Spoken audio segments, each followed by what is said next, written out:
Go. ABI. ABI's go.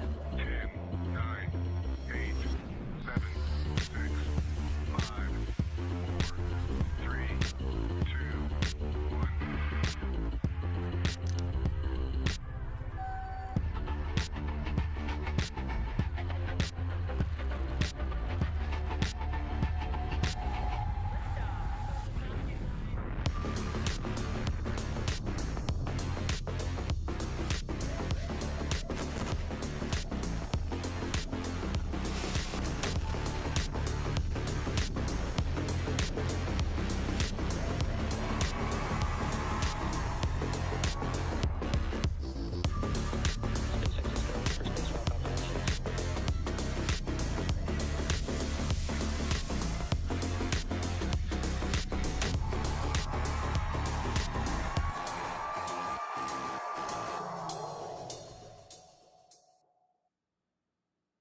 Welcome to our live launch coverage of the GPS 3-7 mission.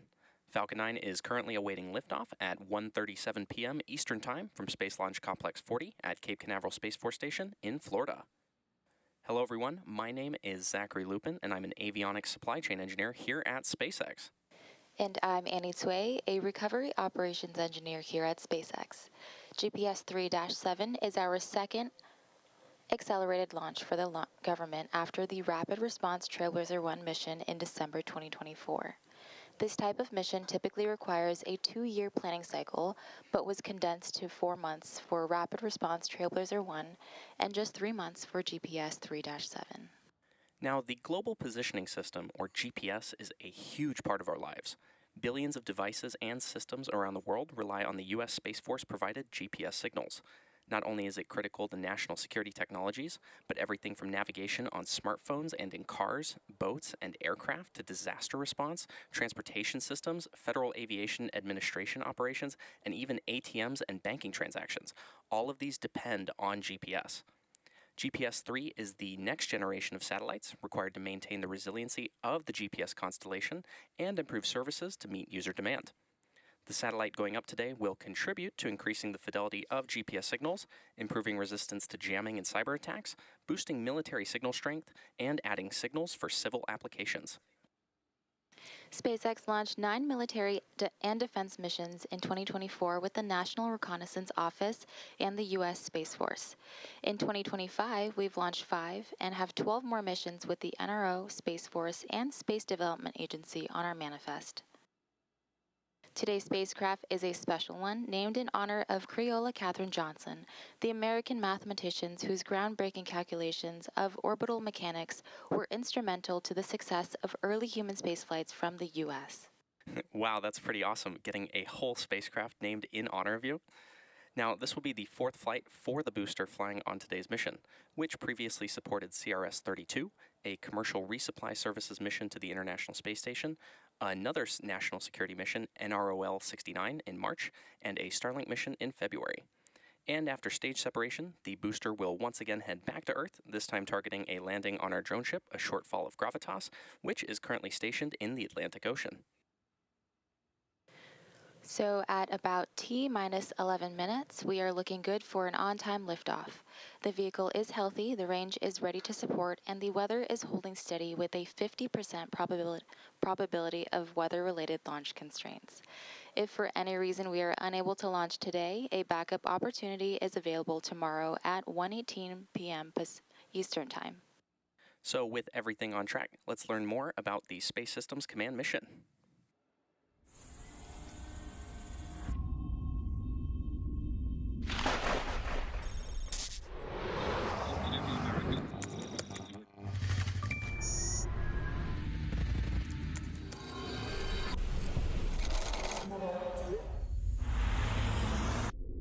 The ultimate high ground has no ground. The satellites in orbit around our planet provide the critical infrastructure we use to defend and protect the security and prosperity of this world we all share. But space is no longer a benign environment. Adversaries and near-peer nations are actively working to dominate the most critical battleground of our day. At Space Systems Command, the time to act is now. The race is on. Our adversary is out there. They are going to work every day, trying to work harder, smarter, faster than us. But we are making sure that that does not happen. The Guardians, airmen, and partners of Space Systems Command are working with unstoppable urgency to innovate and act now, delivering solutions to emerging threats, creating resilient space architectures we can all rely on, especially during times of crisis and conflict. The fight could happen tonight, it could happen tomorrow, it could happen in a couple of years, but we need to start innovating now, and that's exactly what we're doing. For Space Systems Command, working faster means breaking from the status quo, exploiting existing space architectures and capabilities in creative new ways, working with commercial industry, innovators and tech startups, and allied nations to exploit, buy, and build, to deliver better, faster, and more affordably. We are advancing the space architecture that we have up there right now, making sure that it's optimal, making sure that we get new space architecture set up, prototyping, experiments, to ensure that we can outpace the enemy tomorrow. To maintain our lead in space, Space Systems Command has embraced a new culture, empowering its people to race forward, speak up, and connect with industry in unprecedented new ways. Our people are agile, they continue our partnerships, they are working collaboratively day after day in order to contribute to the big warfighter purpose. Space is a team sport. We have to work together to provide integrated, resilient capability and speed in order to fight through any contingency or crisis. Space Systems Command is moving fast to maintain U.S. superiority in space, running a marathon of sprints, thinking differently, acting boldly, empowering at every level to make space work for us all. At Space Systems Command, space starts here. An incredible mission for sure.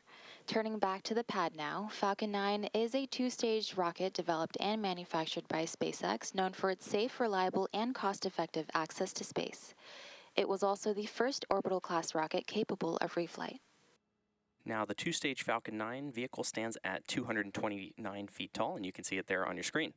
When it's fully fueled around the T-minus 2 minute mark, it'll be holding just over 1 million pounds of fuel and oxidizer. Engine chill. Starting from the top of the rocket is the payload fairing, which is a protective shell that encases the payload for a satellite being sent to space. The fairings are made up of a carbon composite material and have a 17-foot diameter, which contains enough space to accommodate an average-sized fire truck. The fairing, made up of two halves, will separate and jettison away from the vehicle, exposing the payload once Falcon 9 reaches space. You can see there on your screen a photo of today's payload being encapsulated about a week ago. Now, once jettisoned, the payload fairing halves will be falling back to Earth. Stage 1 fuel load is complete. Good call out there. The fairing halves will fall back to Earth and splash down in the Atlantic Ocean, where they'll be recovered by our fairing recovery ship, Doug. And moving on down the rocket stack, we have the Falcon 9 second stage. The second stage is powered by a single Merlin vacuum engine, or MVAC engine, which is optimized to perform in the vacuum of space. After stage separation, the MVAC engine will ignite and carry the payload to its final orbit. The second stage is connected to Falcon 9's first stage by the black composite inner stage, which houses the MVAC engine and the system that decouples the two stages during stage separation. Shortly after liftoff, the two stages of Falcon will separate. Stage 2 will continue to take the payload to its desired orbit, and Stage 1, also known as the booster, will return to Earth for recovery and reuse on a future mission. Falcon 9 uses a combination of engine burns to slow down, along with its 4 titanium grid fins to guide itself to landing.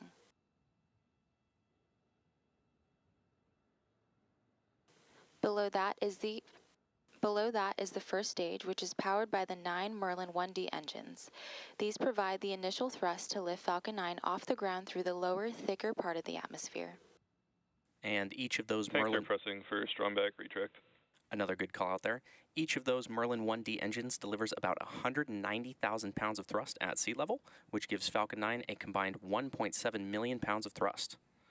Now, the Falcon 9 first stage is also equipped with 4 landing legs that'll deploy just before landing and allow for vertical touchdown on a drone ship or landing pad. As I mentioned earlier, today's booster is flying for its 4th time, and we'll be attempting to land it today on our drone ship, a shortfall of... Back retract has started.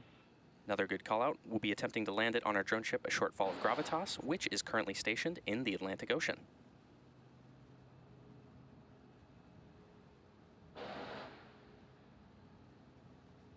And on your screen right now, you can see the clamp arms opening around the Falcon 9 second stage.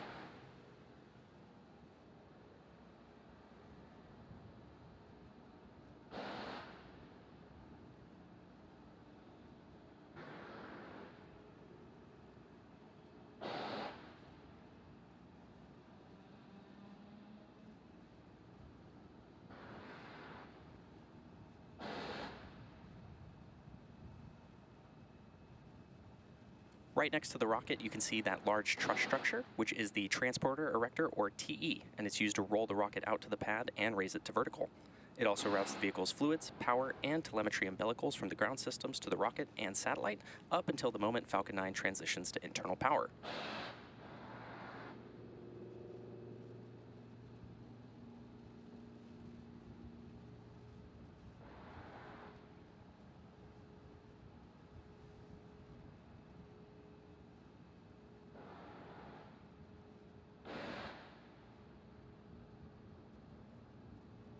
With just a few minutes remaining in the countdown, let's take a moment to hear from the United States Space Force, our customer for today's mission.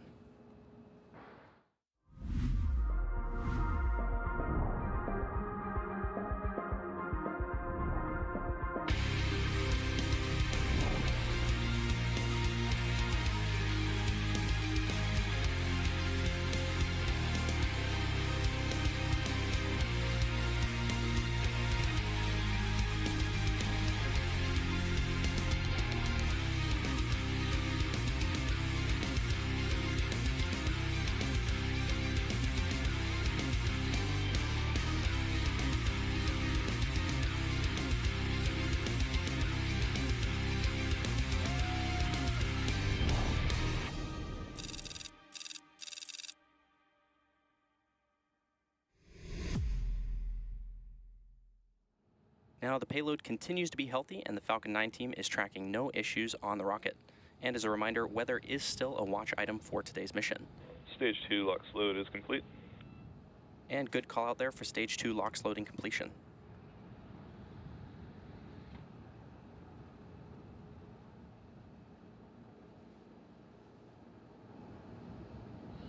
Now, you may have noticed the white clouds around the rocket. Those clouds are formed as the chilled gas above the LOX tank liquid surface vents overboard to maintain pressure in the tank as needed.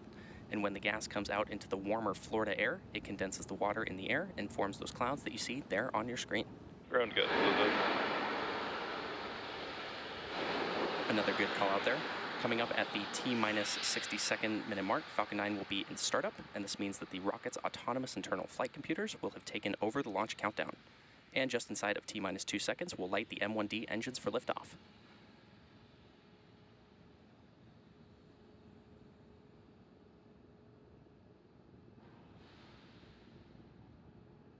In about Falcon 15. 9 is in startup. Good call out there. F9 is in startup. Stage 1 and Stage 2 begin pressuring for launch.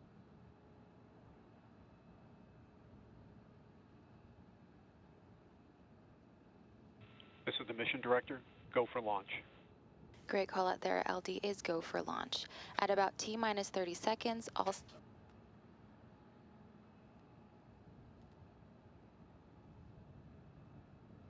T-minus 30 seconds. At T-minus 30 seconds, all systems are go for launch for today's mission.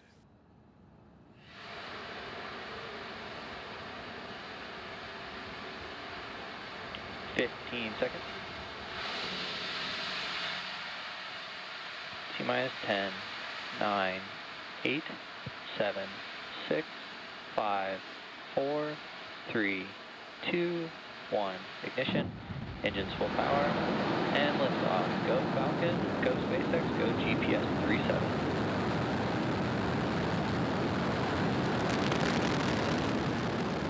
Vehicle's pitching downrange. Chamber pressure nominal.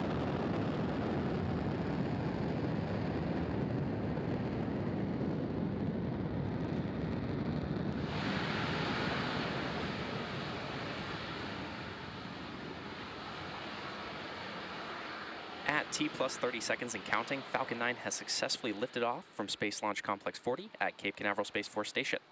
Now, during the rocket's ascent, we tilt or gimbal the engines, and that'll turn the rocket horizontally in a maneuver known as a gravity turn.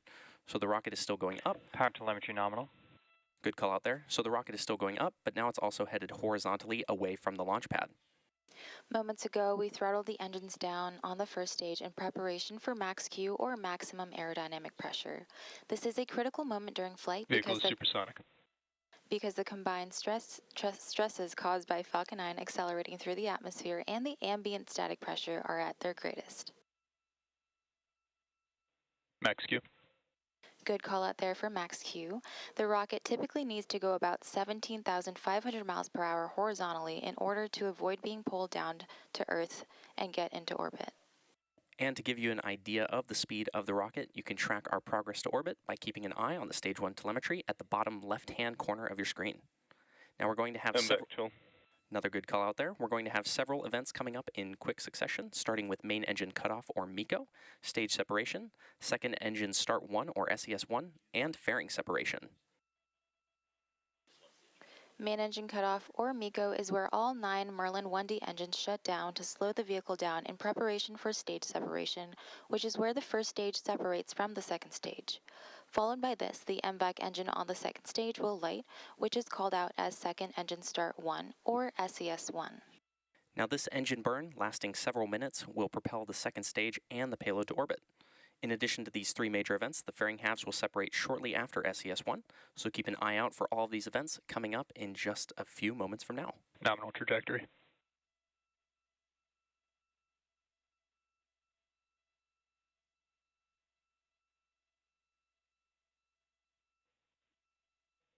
MECO.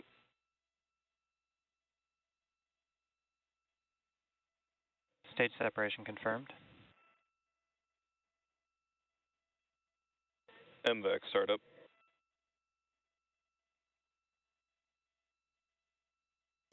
And there you heard and maybe even saw those events that happened just back to back, which were again MECO, stage separation, and SES1. Coming up in just a few moments, we should hear the call out for fairing separation.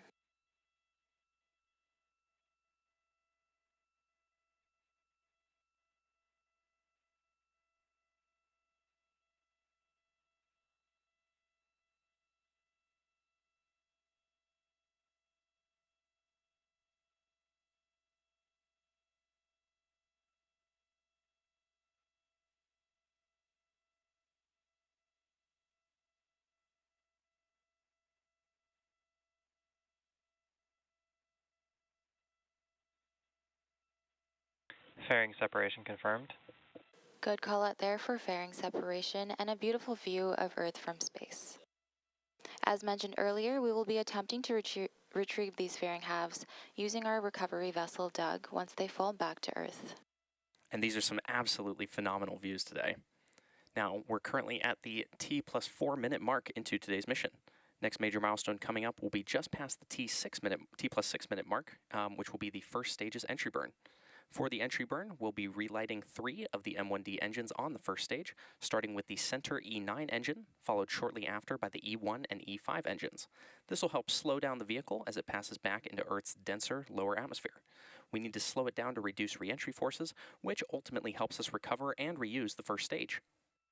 During the entry burn, Falcon 9 is decelerating by firing its Merlin engines, but we're still moving really fast.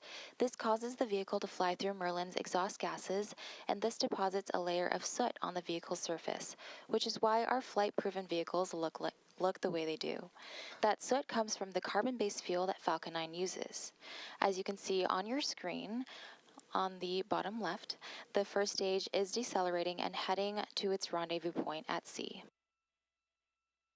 Now, reusability is of course key to lowering the cost of spaceflight, which enables more investment in critical scientific research.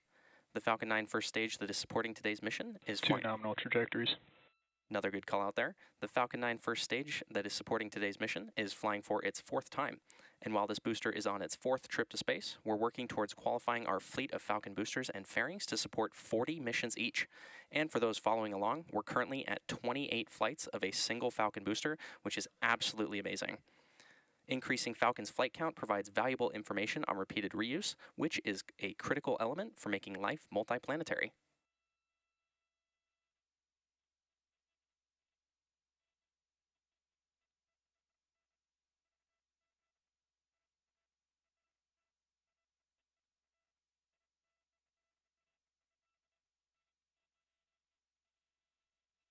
Coming up in just about 15 seconds from now, we should hear that call out for the first stage entry burn startup.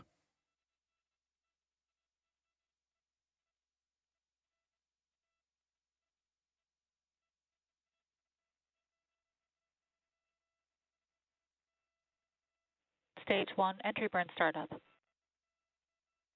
And great call out there for entry burn startup of the Falcon 9 first stage. And you can actually see which engines are lit with that graphic at the lower left-hand corner of your screen.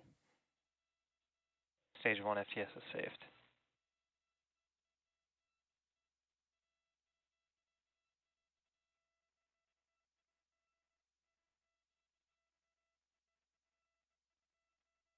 Stage 1 entry burn shutdown. And great call out there for entry burn shutdown of the Falcon 9 first stage. The Merlin engines on the Falcon's first stage are optimized for sea leveling, and these achieve 190,000 pounds of thrust during ascent and descent. And while it won't be visible on this webcast, the single MVAC engine on the second stage has a much wetter nozzle and is optimized to operate in space, producing 220,000 pounds of thrust in vacuum. Coming up in a couple moments, we will have the landing burn of the first stage. The landing burn is the final burn of the Falcon 9 booster used to reduce the remaining speed of the vehicle in order to allow for a soft touchdown on the drone ship. Now, this will be the 4th landing burn of this booster. As I mentioned earlier, this booster previously supported CRS-32. Stage 1 transonic. Another good call out there. Stage 2 has entered terminal guidance. And another good call out. So this booster previously supported CRS-32, a commercial resupply service mission to the International Space Station, a separate national security mission, NROL-69, and 1 Starlink mission. Stage 2 FTS is saved.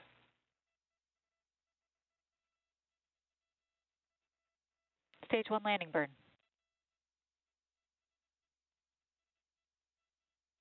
And there's that call out for landing burn startup of the Falcon 9 first stage.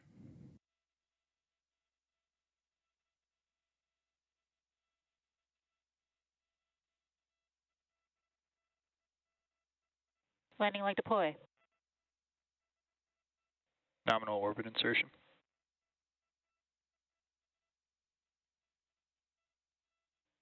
And there you saw and heard the call out. Stage 1 landing confirmed. There you saw and heard the call out for successful landing of our Falcon 9 rocket. We also heard the call out for SECO 1. Again, this was the 4th launch and landing for this first stage. And the second stage is now embarking on its first coast phase, which will last about an hour before a second restart of Merlin vacuum engine, also known as SES-2. We're going to take a break during that coast, and we'll return just before SES-2. See you then.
Numbers have just come out which are rather extraordinary, and I thought I'd play a tape of one of the people who I've respected over the years, from Joe Kiernan and Rick Santelli. This just came out, and we'll just play that for a second.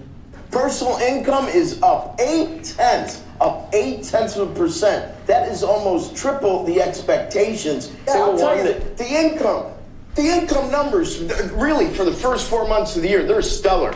They're really stellar. I mean, I could go back and look at the first 4 months of many different years. Really very strong numbers, and you're right. This administration is criticized for just about everything under the sun. I've never, ever in my lifetime had glimpses into the politics of an administration in the form of transparency like this one. Why don't we be, give credit where credit is due. Income really shooting up. Rick, I also thought everybody was going to get one last order of imports that were going to be tariffed, and they were loading up on things. How the hell they already fix the trade, or not fix it, but to cut it in half? That's crazy. So there wasn't a lot of front loading of things that they needed before the tariffs hit. Yeah, I'll tell you what, it really does call into question some of the conventional wisdoms. And, it's going to be interesting to see what happens next month when we get this number, or we see some of the other numbers like current account, see how they fared. Because I don't know, I've been watching these numbers a long time. I don't think I've ever seen the trade deficit cut in half in 1 month. Not bad. Right? Not bad. Come on, guys.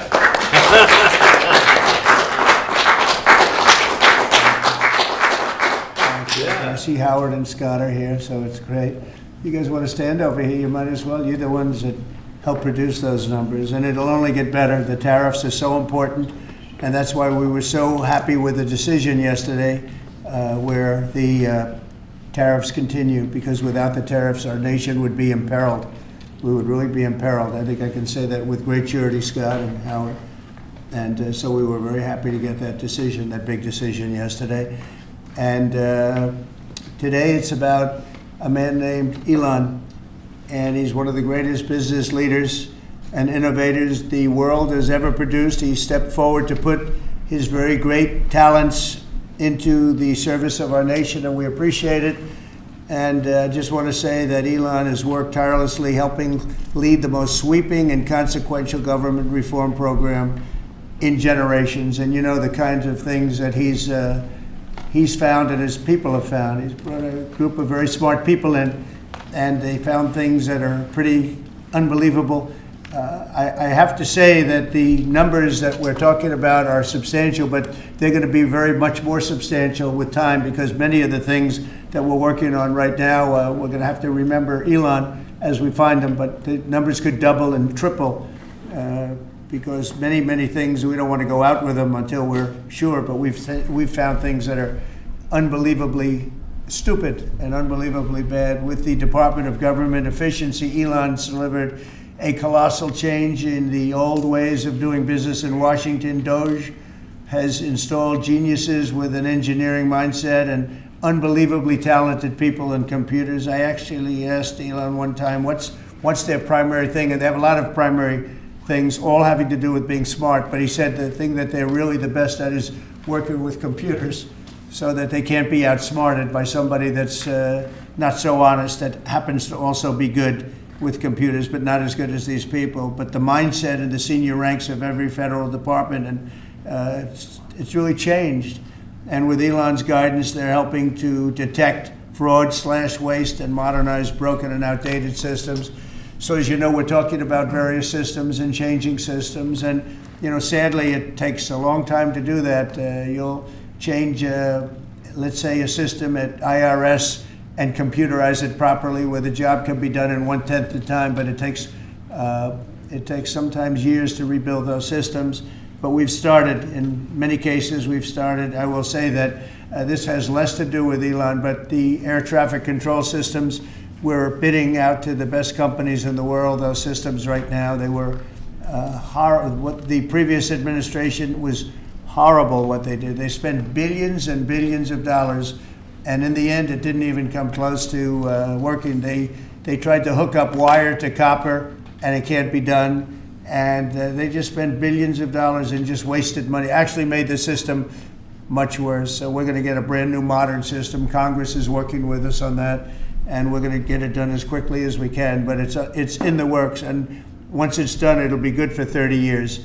But we have a system that's 48 years old and would have a modern computer hooked into a very outdated computer, and they don't hook up. I mean, they didn't hook up. So after spending billions of dollars, they turned on the system, and in never any cases, from local to countrywide, they never worked.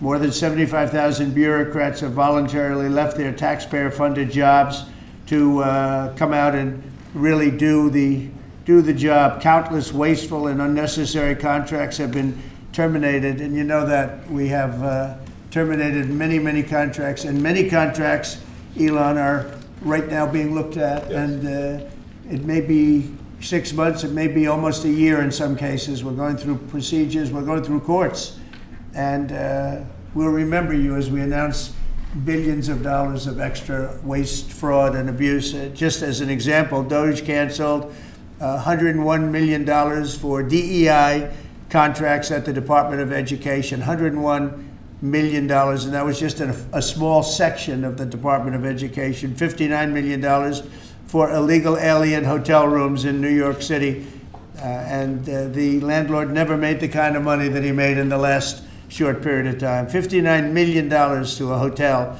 in New York City, $45 million for diversity, equity, and inclusion scholarships in Burma.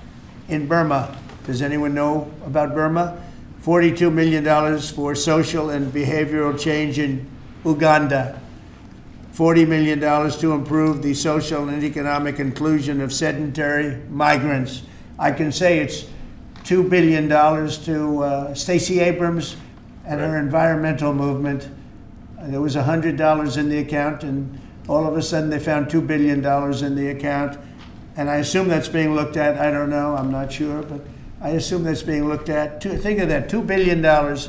And then Lee will tell you there's another one over there for $20 billion being spent on another environmental question. $20 billion, not 20 million, a lot, not 200,000, which is a lot. So think of it, in her case, you have $100, and now all of a sudden she gets hit with an infusion of $2 billion just before I take office.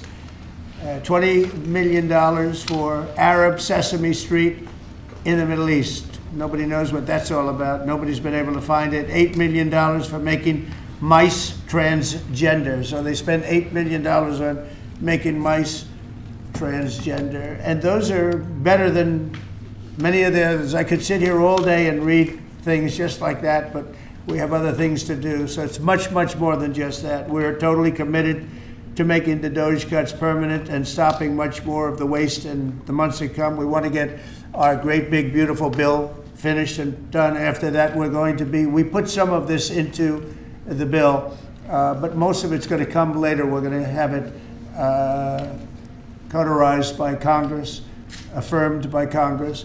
In some cases, we'll make cuts. In some cases, we'll just use it in a different layer to save the money, but it's hundreds of billions of dollars. DOGE has also fully modernized the federal retirement process and continues to work very hard on the IRS modernization, but we're taking that over with DOGE. Many of the DOGE people, Elon, are staying behind too, so they're not leaving. And Elon's really not leaving. He's going to be back and forth, I think. I have a feeling. It's his baby, and I think he's going to be doing a lot of things. But Elon's service to America has been without comparison in modern history. He's already running one of the most innovative car companies in the world. You look at his factories and compare them with some of the old factories we have, and it's a big difference. And the most successful space company, and I guess in history you would have to say the largest free speech platform on the internet, etc. Yet Elon willingly, with all of the success, he willingly accepted the outrageous abuse and slander and lies and attacks because he does love our country. I know that very much. He loves our country. He comes from another country that's going through trials and tribulations, I would say. But he's all about the USA, and Americans owe him a great debt of gratitude. So I just want to thank Elon for his time as special government employee. Can you imagine? They call him an employee, but it's a special government employee, and for coming and helping us, and he really has changed the mindset of a lot of people. A lot of people thought, maybe we'll cut 1% or 2% or 3%. Then they said, wow, we can cut a lot more than that. And we're going to do it very surgically. We're going to continue on the march. We're making America great again. When I was in Saudi Arabia, and we were in, as you know, 3 really great countries, predominantly the 3. Qatar was great, UAE was great, Saudi Arabia, incredible. Such an incredible experience to be in those 3 countries. But the Crown Prince of Saudi Arabia, and I must tell you, the great leaders of the other 2 that we just mentioned, they all said the same thing, that the United States is the hottest country right now anywhere in the world.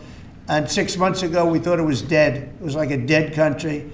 And it would have been a dead country if we didn't have the right result on November 5th. It would have been a horrible, horrible situation was going on with the borders, with transgender for everyone, men playing in women's sports, and so much more.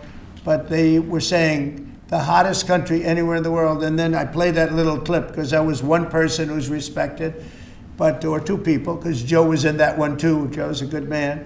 But that was one group of people saying something about the success of what we've done over the last 4 months. They cannot believe it. In the one case, they said they've never seen anything like it as long as they've been doing what they've been doing. They've been doing it for a long time. So I want to thank Elon for helping.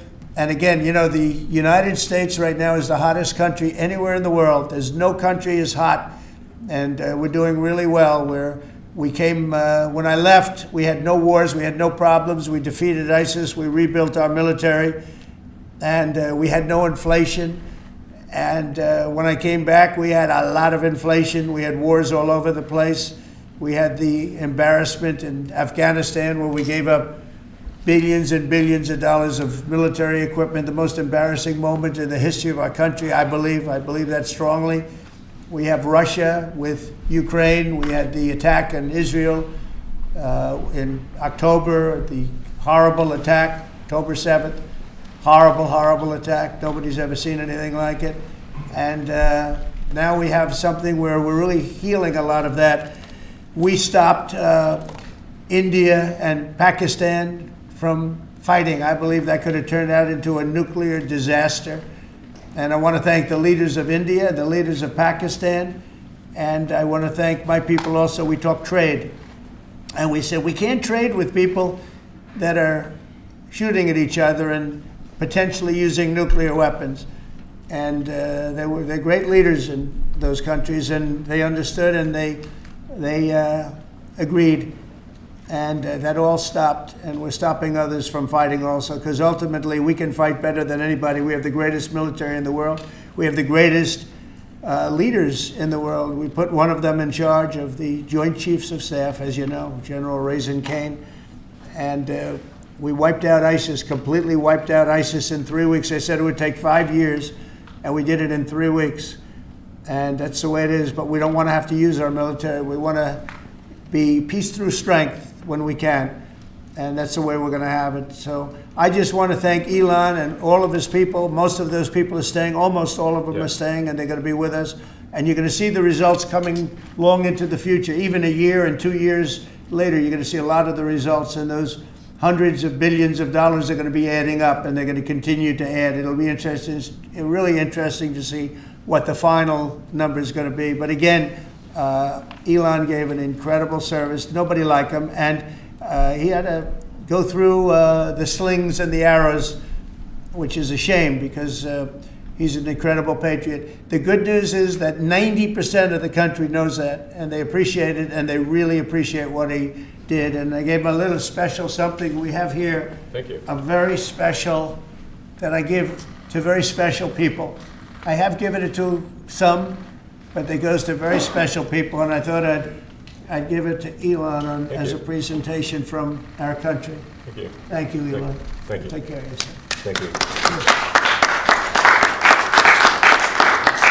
see the luck. The luck on this is amazing. That's right. Large lot. Well, let me say perhaps a few words that this is not the end of Doge, but really the beginning.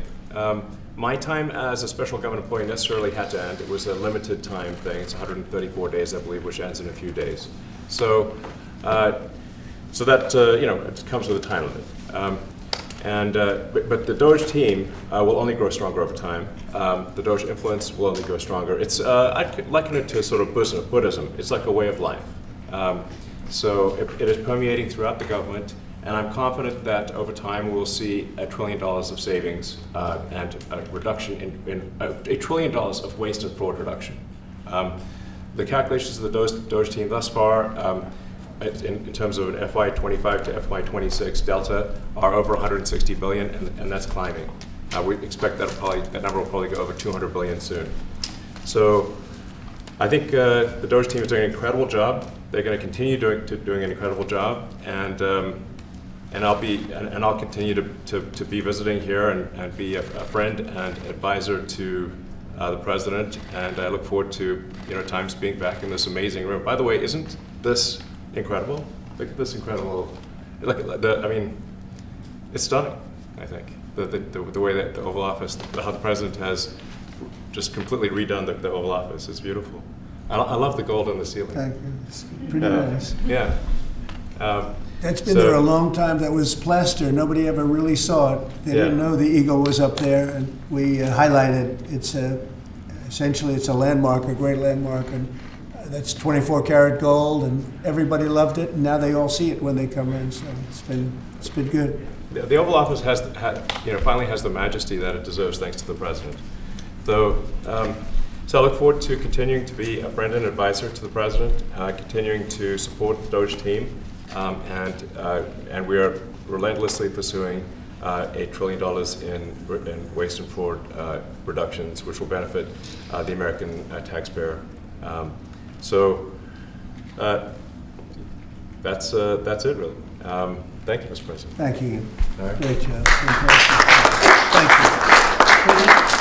Thank you, President Trump. The president mentioned that you had to deal with all the slings and arrows during your time at Doge. There's this. Well, some of the people, some of the media organizations in this room were the slingers. Well, so there is a New York Times report today that accuses you of blurring the line between. Is the New York Times, is that the same publication that got a Pulitzer Prize for false reporting on the Russiagate?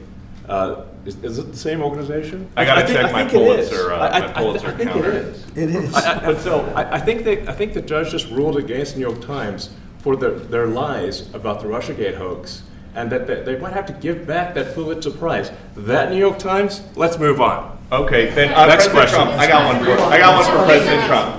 So President Trump, Biden aides who used to work here are in talks with Republicans in Congress to go and testify about what they did or didn't do to possibly conceal President Biden's decline. Do you think that Dr. Jill Biden should also have to come in and testify about what she did or didn't do?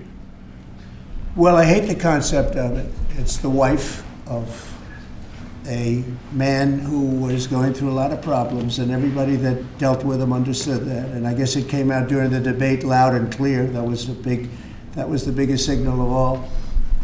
They have to do what's right. The country was there was a lot of dishonesty in the election, as you know, 2020. That's been now caught. People understand it. It was a rigged election. And when you go further out, when you see the auto pen, I think the auto pen is going to become one of the great scandals of all time, because you have somebody operating it or a number of people operating. Because I knew Joe Biden. Joe Biden wasn't in favor of opening up borders, letting 21 million people into this from prisons and mental institutions and gang members. He wasn't into that at all. And who signed these orders, proclamations, and all of the different things that he signed that set our country so far back, that was so bad for our country? With the auto pen, how would it work? Like, we're in the Oval Office right now. If there was a group of rogue staffers that worked for you who wanted to advance a bill or an executive order without your knowledge, how could they do it? How do they go Well, it's very behind hard the because president's I'd back? read your newspapers or your media the next day and I'd say, well, I didn't approve that, and I would find it. I mean, they wouldn't get away with it for long because I'd say, I never signed that. Who the hell signed that? Auto pens, to me, are used to sign letters to people because we get, I think they said 20,000 letters a week, and you like to be able, when somebody takes the time to write a letter, it's nice to sort of write back. And auto pens are meant for that. Auto pens are not meant to sign major proclamations or tax cuts or borders, anything having to do with the border, which is so important. And if it happened on my watch, I would be able to see it because the next day or sooner I'd be reading about something that I knew nothing about and who the hell signed this. So I almost never used the auto pen. In fact, yesterday I was signing about 81, I think it was 81 proclamations and statements to people that I think should be signed by us. I think when you write letters to foreign dignitaries or presidents or prime ministers, you should be signing those letters, not done with auto pens. I understand he signed almost everything with an auto pen. It's a very dangerous thing. It really means you're not president. Whoever operated the auto pen, and we think we know who that is, and it was actually more than one person, but that's not what the presidency is all about. I hardly used to use it.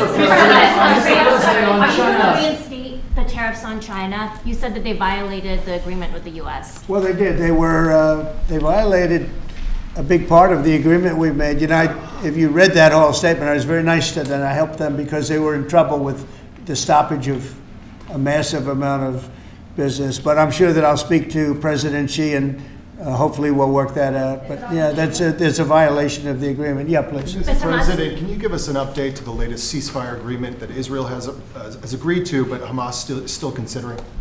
Well, they're very close to an agreement on Gaza, and we'll let you know about it during the day or maybe tomorrow, and we have a chance of that. And I think we have a chance of making a deal with Iran also. They don't want to be blown up. They would rather make a deal, and I think that could happen in the not too distant future. That would be a great thing if we could have a deal without bombs being dropped all over the Middle East. That would be a very good thing. They can't have a nuclear weapon. We want them to be safe. We want them to have a very, very successful nation. Let it be a great nation, but we can't have them. They cannot have a nuclear weapon. It's very simple. And I think we're fairly close to a deal with Iran. Mr. Musk, question for Elon. Yeah, please. You said just now that you look forward to being a friend and advisor to the president. So do you expect to continue advising the president and Doge informally, or are you going to sort of shift your focus entirely to your companies? Well, I expect to continue to provide advice whenever the president would like advice. I hope so. I mean, I expect to remain a friend and an advisor, and certainly if there's anything the president wants me to do, I'm at the president's service. Mr. Musk, on Doge, you said that there was $1 trillion promise for cuts from Doge. Yes, I think we do expect over time to achieve the $1 trillion. But what have you found in your time here was the biggest roadblock to getting those cuts? Was it the cabinet, or was it Congress, or something else? What was the biggest roadblock from your work? It's mostly just a lot of hard work. It's really not any one person or Congress. It's going through really millions of line items and saying just each one of them makes sense, what does not make sense. Obviously, at times when you cut expenses, those who are receiving the money, whether they're receiving that money legitimately or not, they do complain. And you're not going to hear someone confessing that they received money inappropriately. Never. They're going to always say that they received money appropriately for an important cause. Naturally, that's what you'd expect. So we just have to. It's just a lot of work going through the vast expenses of the federal government and just really asking questions. What's this money for? Are you sure it's actually being used well? Many times we can't even find anyone who defends it. So for a lot of the expenses, there is actually no defender at all. And then we have to just work through the process of stopping the spending, where there's often literally no defender. Nobody even knows why the money's being spent. It's truly absurd. I mean, we find situations where there are millions of software licenses with 0 people using them. 0. Exactly. This is the quizzical expression. You're like, surely if there's millions of software licenses, someone should be using them. No, and then we've got to go through the process of saying, okay, look, if no one's using the software, we can terminate this software license agreement. That's everywhere in the government, by the way. Mr. Musk, what do you think would be easier, colonizing Mars or making the government efficient? It's a tough call, but I think colonizing Mars and making life multi-planetary is harder. And as I said, we do expect to achieve over time the $1 trillion of savings. We can't do it in like a few months, but if you say by I think the official end of Doge, which the president may choose to extend, is the middle of next year. Say by the middle of next year, with the support of the president and Congress, could we achieve $1 trillion of savings? I think so. We're on track to do so. Do you have faith that Congress is going to? Mr. Musk. Thank you, Mr. President. You had mentioned earlier in the week that Doge had become a whipping boy, and as the president mentioned, you went through a lot to go through this process. Yes. Was it worth it for you, and what would you change? Yes, so what we found was happening was that if there were any cuts anywhere, then people would assume that was done by Doge. And so we became like essentially the Doge boogeyman, where if so any cut anywhere would be ascribed to Doge. A friend of mine's daughter, who's at law school at Georgetown, thought that Doge had cut the Senate, internships, the legal internships for the Senate, and we have nothing to do with that. So if they have been cut, it's not to do with us, just as an example. So, it just became a bit ridiculous where any cut anywhere was somehow Doge, and including things that made no sense, and we would agree made no sense. There are many things that occur in the government because it's the banal evil of bureaucracy. It's sort of the frankly largely uncaring nature of bureaucracy. It's as the great Milton Friedman said, money is spent most poorly when it is someone else's money being spent on people you don't know, and that's how federal spending is. And then you can't really even blame the individuals because the way the government works is complaint minimization. So when you do try to, when someone within the government tries to stop money being spent, there's usually someone that complains. And then their manager will say it's not worth the trouble, just pay it anyway. That happens over and over again. So was it I think it was an important thing. I think it was a necessary thing, and I think it will have a good effect in the future. Thank you, President Trump. This week there was a video on board a plane that showed the First Lady of France slapping her husband, Emmanuel Macron. Do you have any world leader to world leader marital advice on those phones? Make sure the door remains closed. That was not good. No, I spoke to him, and he's fine too. They're fine. They're two really good people. I know them very well, and I don't know what that was all about, but I know them very well, and they're fine. What do you think about this Democratic Party plan to avoid being swept in every battleground state again by spending $20 million to study how to speak to American men? Well, they spent 2.8 billion. We spent 1.5. We spent much less. We spent about half of what they spent, and at the end they were $28 million short. They had to be. They spent 2.8 billion. It's a lot, but they couldn't get 28 million at the end, and now they want to spend. I read that they want to spend money to learn how to talk. That's fake. You don't want to be fake. You shouldn't have to hire consultants to say what America needs, because then the consultants should be running the deal, not them. But I read that they want to spend a lot of money in each state. So we won all 7 swing states, 7 out of 7. We won a lot more than that. We won the popular vote. We won everything, and they want to spend money to find out what they did wrong. And I mean, I could tell you what they did wrong. I could tell you every one of their programs. When they say men playing in women's sports, I would say that's not a winner. When they say transgender for everybody, I think that's not a winner. When they say open borders so the entire world population of criminals can pour into our country, I don't think that's a winner. I mean, I just gave them that for free, but I don't know if they'll change their ways. I see them all the time. I see people that I know in Congress, Democrats, they're trying to justify some of the things I just said. You can't justify them. They're, you know, I always hear they're 80-20 issues. I say they're not 80-20, they're 97-3. They might be 99-1. They're not 80-20. They wish they were 80-20. And they're wasting a lot of money if they're going to continue with that nonsense. And this one's a little bit more of a page 6 question, but back when you hosted The Apprentice, you mentioned once in 2012 that Diddy was a good friend of yours back then. He has since found himself in some very serious legal trouble. Yeah, that's true. Would you ever consider pardoning him? Well, nobody's asked. You had to be the one to ask, Peter, but nobody's asked. But I know people are thinking about it. I know they're thinking about it. I think some people have been very close to asking.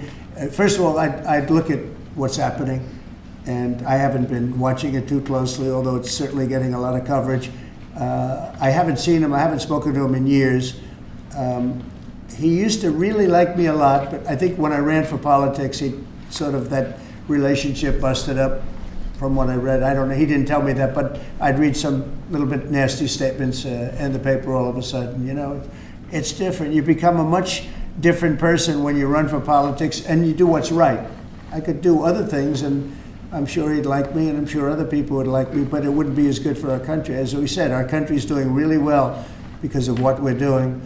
So I can't, it's not a popularity contest. So I don't know. I would certainly look at the facts.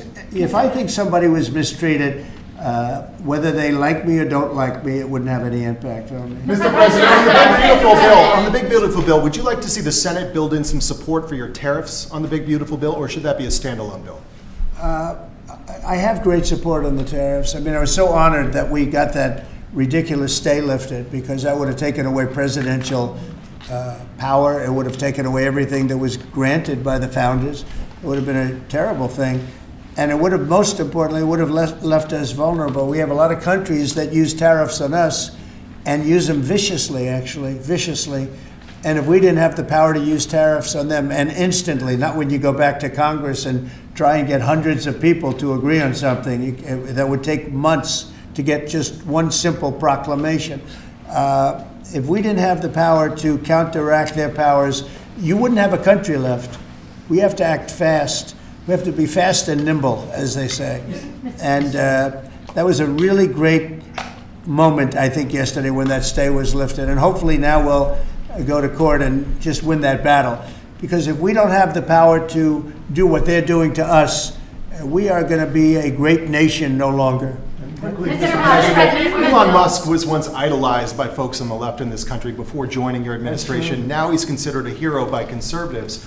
Why do you think this man, what he's done in American life, has been so politicized? Does it only have to do with you? His life has been amazing. I mean, I look at so many different things. I look at that rocket being, guided back into position. I've never seen that before. I thought it was a space movie. I thought it was a movie.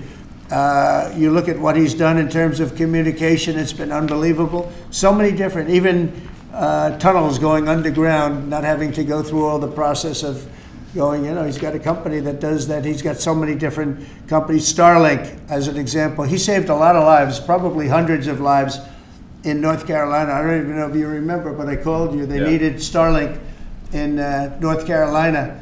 And I didn't know what the hell Starlink was. I said, what is it? Who owns it? He said, do you know Elon Musk? I said, yeah, I happen to know the gentleman. This was before his government stay. And they said, we really need it, because North Carolina became an island. It was, people had no communication. They had no access to anything, and they were dying.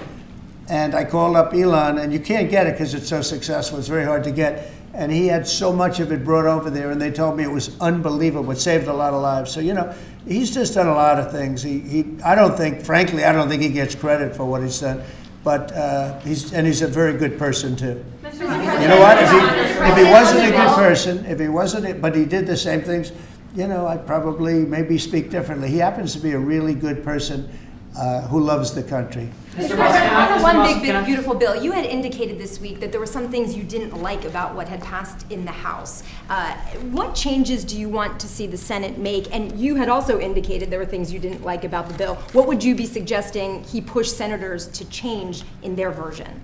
Well, I'll tell you, I'll go first. It's an unbelievable bill. It cuts your deficits. It cuts, it's a huge cutting.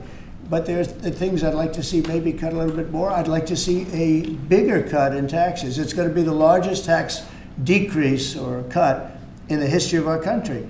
I'd like to see it get down to an even lower number. I was shooting for a slightly lower number. I would have liked to have done that. But with all of that being said, when you look at the tax cut and the fact that the original tax cut, which made us so successful, we had the most successful 4 years in the history of our country, the economy, and this is going to be even better. And you see that by the reports that came out just yesterday or tonight. I guess they were released this morning at 8 o'clock.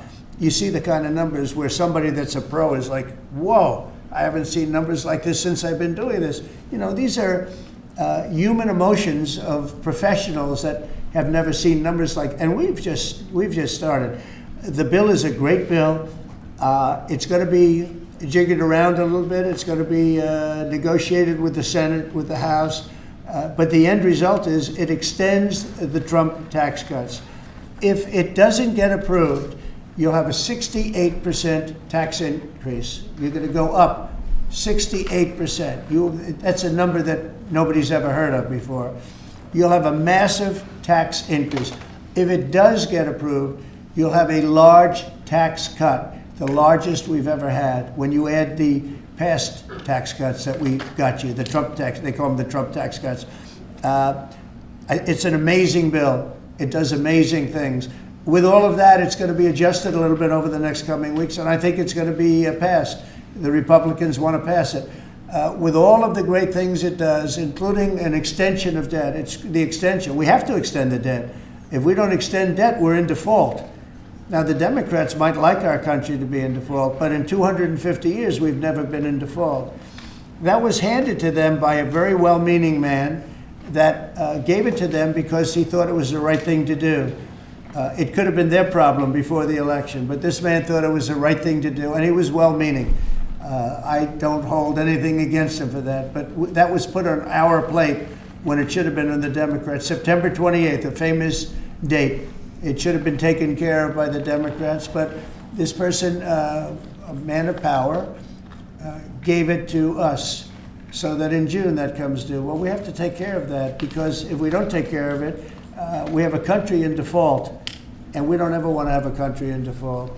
You know, I'll tell you, a certain senator, Elizabeth Warren, said that she would never, ever allow a default on our debt.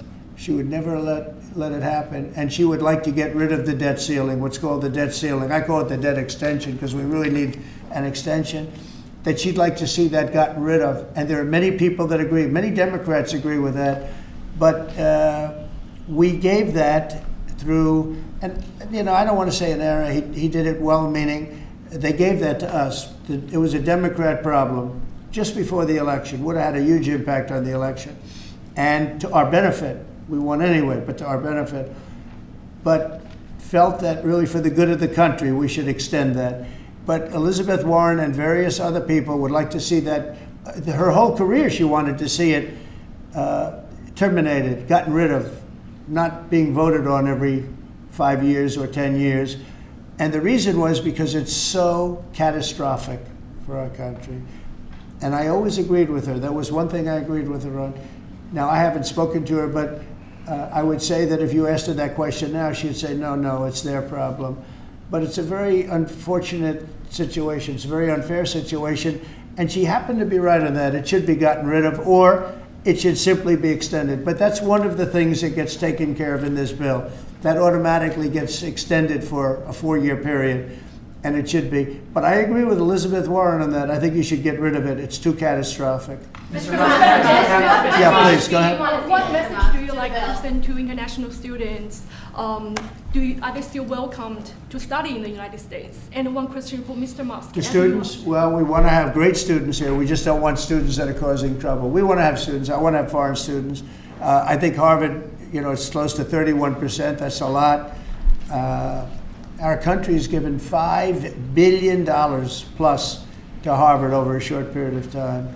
Nobody knew that. We found that out. I wouldn't say that was a Doge thing, but we found that out over a period of time. That was sort of a Trump thing. we ended up in litigation for other reasons because they're very anti-Semitic. And in finding out and in going through the books, we found out that the country gave them $5 billion plus, much more than that actually. And we're having it out with them, and let's see what happens. I think we have a very good, well, it's a very sad case. It's a case we win. We can't lose that case because we have the right to make grants. We're not going to make any grants like that. But I don't think Harvard's been acting very nicely. I think Columbia wants to get to the bottom of the problem. They've acted very well. And there are other institutions, too, that are acting, but Harvard's trying to be a big shot. And all that happens is every 3 days we find another $100 million that was given. 2 days ago, we found $200 million more. The money's given to them like gravy. I'd like to see the money go to trade schools, where people learn how to fix motors and engines, where people learn how to build rocket ships, because you know somebody has to build those rocket ships. Yeah. And I'd like to see trade schools set up, because you could take $5 billion plus hundreds of billions more, which is what's spent, and you could have the greatest trade school system anywhere in the world. And that's what we need to build his rockets and robots and things that he's doing, and to build lots of other things. And you know, I went to school with people. In some cases, they weren't good students, but they could fix the engine of a car better than anybody I've ever seen. They could take it apart blindfolded. They had an ability at that. And they did very well. They made a lot of money. You know, it's a very skilled job. It's great. But I'd like to see a lot of money going into trade schools. I've always felt that. And we probably found our pot of gold, and that's what's been wasted at places like Harvard. And the money's been wasted. Yeah, please. Yeah, well, I wanted to ask quickly, Mr. Musk, is your eye okay? What happened to your eye? I noticed there was a bruise there. Well, it wasn't. I wasn't anywhere near France, so. But. What does that mean? No, I didn't notice his eye. First Lady of France. Getting slapped, you know. I didn't notice. Yeah, no, I was just horsing around with Little X, and I said, "Go ahead, punch me in the face," and he did. Turns out, even a 5-year-old punching you in the face actually does. That was X that did? Yeah. X could do it. If you knew X, I saw his mom right now. But I didn't really feel much at the time, and then I guess it bruises up. But I was just horsing around with the kids. I didn't basically. notice it actually. President Trump, I got one. I know that you try to stay pretty neutral because not your war, but as and by the way, not my war. I just want to solve the problem for people. This was not a war that was going to happen if I were president. Right, and so not your war, but as you try to fix it, and as you survey this hellscape of the Ukrainian front lines, it's horrible. And you and your team deal with a very stubborn Vladimir Putin. Yeah. Do you and Zelensky. Yeah. But do you look at this very conflict Zelensky too. any differently now? Like, do you look at this and see Putin as the good guy or the bad guy? So I've known him very well, and I went through a lot of things with him because Russia was, you know, the Russia hoax turned out to be a total hoax.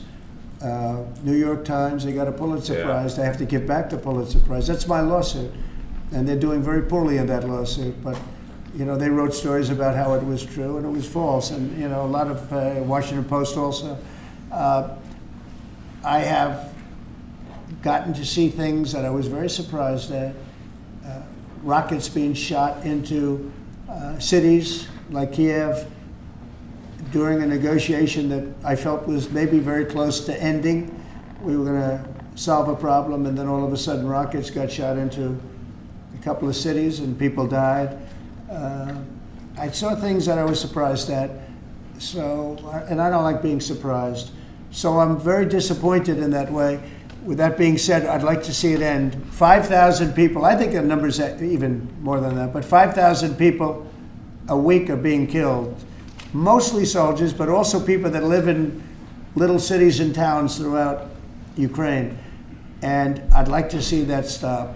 And I asked Caroline this yesterday, but I want to ask you directly. So many of the things that you're trying to do are held up in court right now.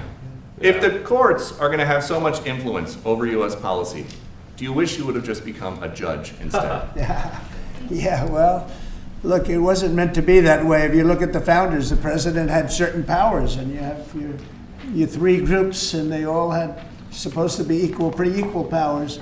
But you can't have a judge in Boston running foreign policy in places all over the country, because He's got a liberal bent, or he's a radical left person. That's what the executive branch is for. And you have checks and balances. But we had millions of people pour into our country. Many, many criminals poured into our country. Murderers, mental institutions from all over the world being emptied out into our country. And if we don't get them out and get them out quickly, could lose your country very easily. This is a bad, that anybody would allow this to happen to our country. You know, with all of the things, we took over inflation, we took over some wars, we took over a lot of problems that didn't exist when I was president. None of it existed. We wiped out ISIS. Other than that, we had no wars. Putin was never going to hit Ukraine. Israel would have never been attacked. That attack, as you know, Iran had no money. They didn't have money for Hamas. They didn't have money for Hezbollah. They had no money whatsoever. That wasn't going to happen. All of these things that happened weren't going to happen. You wouldn't have had inflation. So it's very sad when I came back. But the thing that is the hardest is that they allowed 21 million people into our country, and many of those people are stone-cold criminals.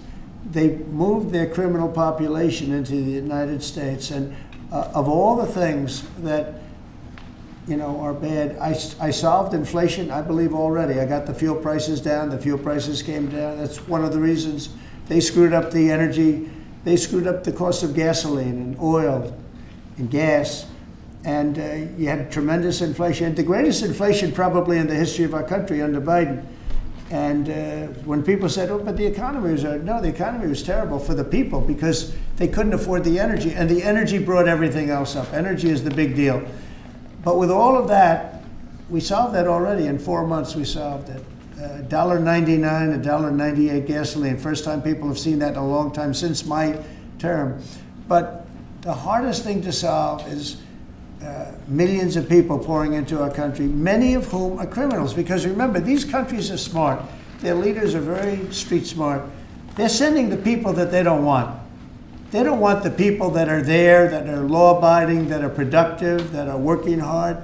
They want people that are in jails. We have them. They allow them to come in. And I always look to the other side, like, why would somebody do something? You know, in business, I try and study, why would they want to do this? Why would they want to sell it? Why would they want to buy it?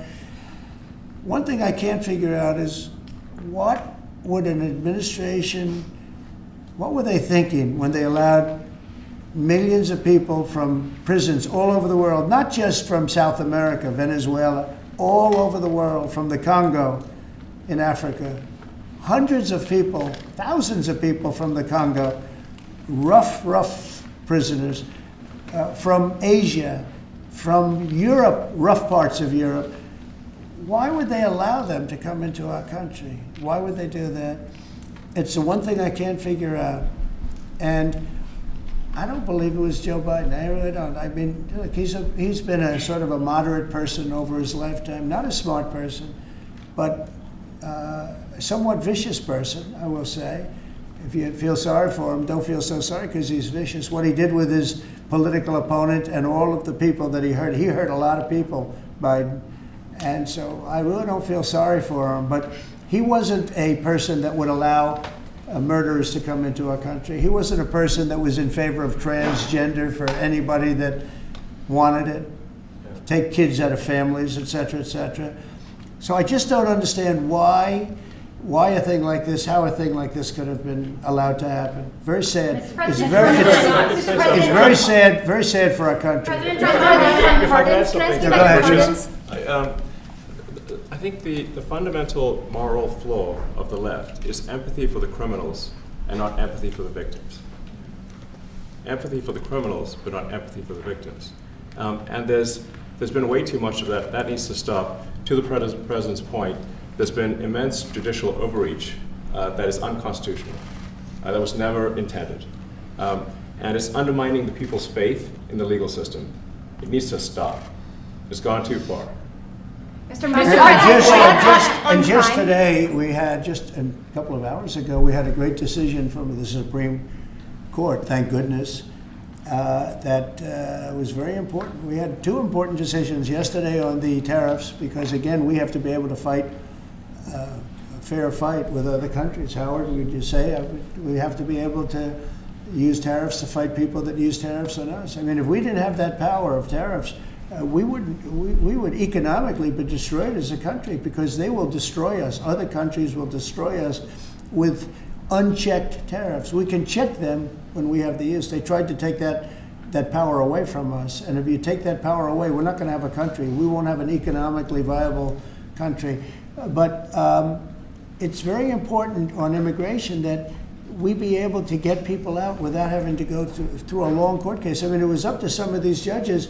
Every single one of these millions of people,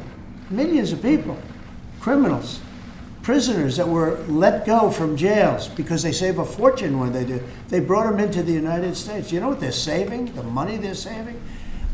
But some of murderers, it's very important that we're able to get those people out of here fast, bring them back to their country where they belong. And those countries take them, because if they don't take them, they have to go through the wrath of the United States, and they take them. But we have judges that don't want that to happen. And it's a terrible thing. That's going through the court system right now, that whole situation. But when ICE and with Border Patrol, they've done an incredible job. When they do this incredible job and they capture 100 killers and drug dealers, and we can't keep them for years here as we go through trials. We have to get them out rapidly, and we know who they are. And we're very careful about who they are, but we have to get them out rapidly, or again, we're not going to have a country. Okay? Maybe one or two more. Go ahead. Are you concerned that tariff may also affect companies like Tesla, which has parts manufactured abroad? And this is also to you, Mr. Musk. Well, he's going to end up building his whole car here. I mean, I thought he built his whole car. Pretty much he does. He's got incredible factories, and like I looked at one in Texas. It's unbelievable. No, all of the manufacturers will build their parts here too. I mean, it used to bother me. They make a part in Canada, a part in Mexico, a part in Europe, and it's sent all over the place, and nobody knew what the hell was happening. I think it's ridiculous. You build a car, make it in America, and I gave them a little leeway on that. Gave them some leeway. But over the next year, they've got to have the whole thing built in America. That's what we want. We want America to buy American-built cars. Thank you very much, everybody. Thank you, Press. Thanks, guys. Thank you, guys. How was your meeting with Jerome Powell? Thanks, guys. Good meeting. Thank you, guys. It was a good meeting. Are you considering Thanks, guys. Keep going, keep going, keep going. Thank you. Thanks, guys. Let's go straight out here. Thank you. Thanks, guys. We can come back for the chords. Ray, you want me to take the...